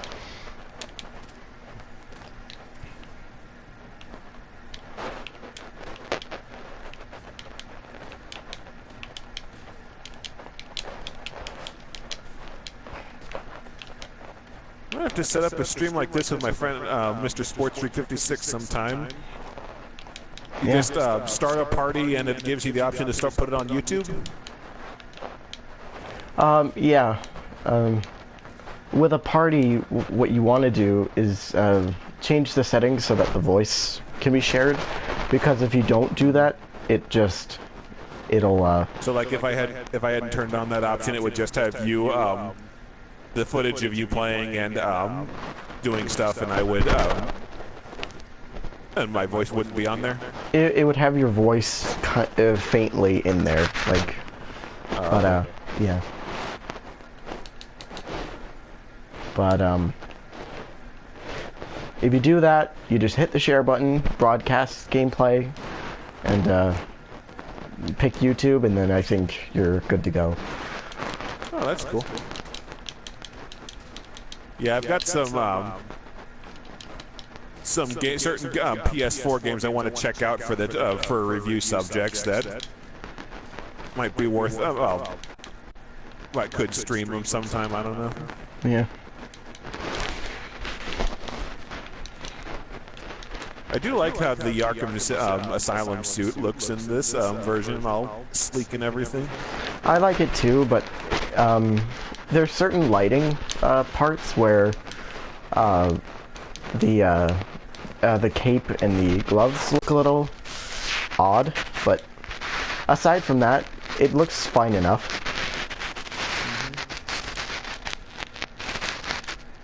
And just, yeah. Gonna exit out of here. And that's it. That's all she wrote. Okay. Well, thanks for having me on. This was very fun. No problem, man. We should do this again sometime. Sounds good. I'll try and pack a game for next time. Or at least, I don't know. If you start streaming, if you want to do a couple streams, you can just message me. I'm available. But, yeah. Just gonna end the stream right here. Okay. I'll see you later then. Alright.